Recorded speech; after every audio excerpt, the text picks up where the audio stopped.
do vì lý cha ấy cho sớm mày này nó chưa xuống đâu cha cho thầu u vì tiệt cho thầu u mà mình chỉ mua ấy sở tông đúng cho là thay đổi có ấy chúng tên hiện tên nó và gọi tạ tại chỉ nó nhưng mà chủ con rung là cho sớm mày nó chưa xuống đâu cha yeah nếu mà chua là tha chua là bánh đó mua có chụp bánh cho nên chỉ không có không mua chỉ tha thì chỉ có cái lý này nó chỉ không có khoản giao dành có và nói do lúc con tay nè con sọt tiền chứ mua thì đã tuổi thì tiền tại vì mà con tay cũng khử đi nhớ này nhá là lúc con sọt mà chứ mua thì khử này có đa được có nhớ đúng lắm đúng chỉ tao lên đó có lò đất sống nó bên luôn thế thì thế này tao tiện sẽ mày nói vì chả thấy đứa nhau Facebook thì cho rung cao sự vì tiện nếu mà iPad mua sắm sọ sắm sùn nó rung đấy cô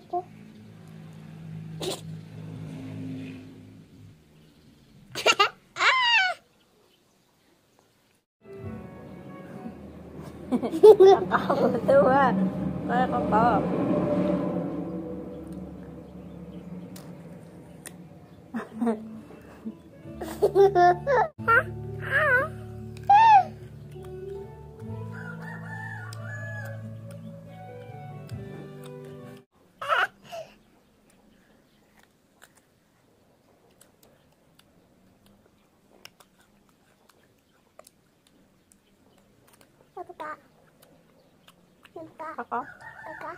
có chưa có câu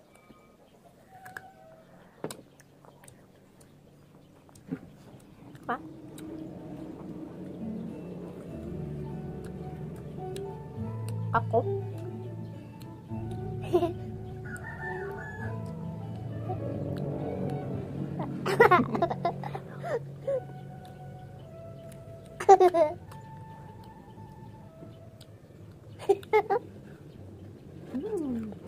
Này nó con.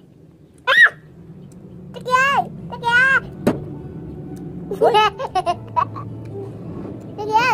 Nó con.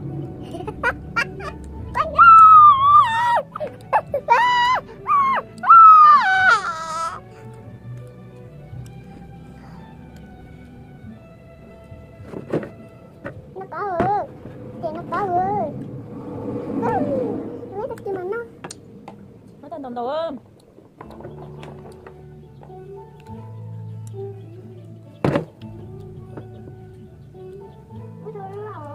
Nó lỏng.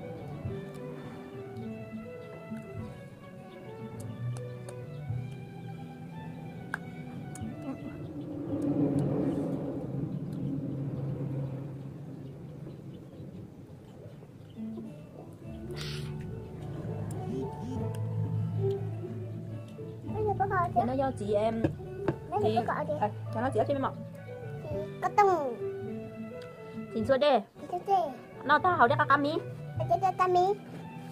mi lên lấy ở chắc chị à cầu ơi là nó cầu ơi con đó là chả bắt con là nó cầu ơi nó cầu đó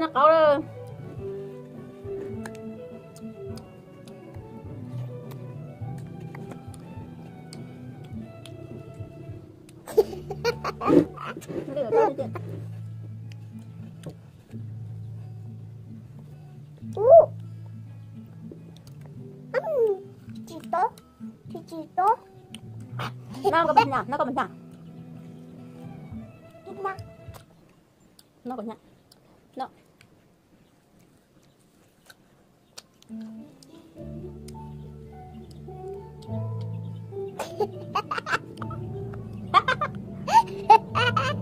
chị cầu cắt cá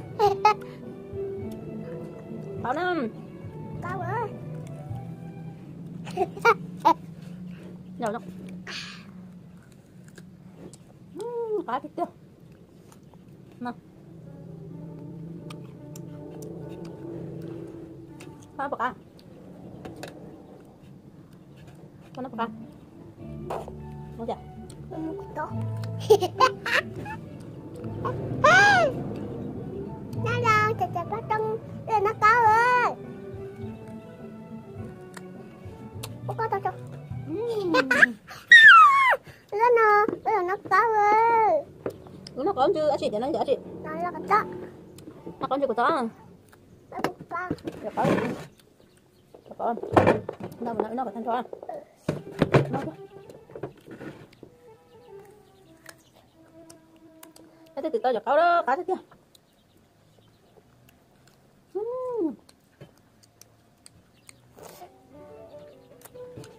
cái mấy bác cặp Con không được không?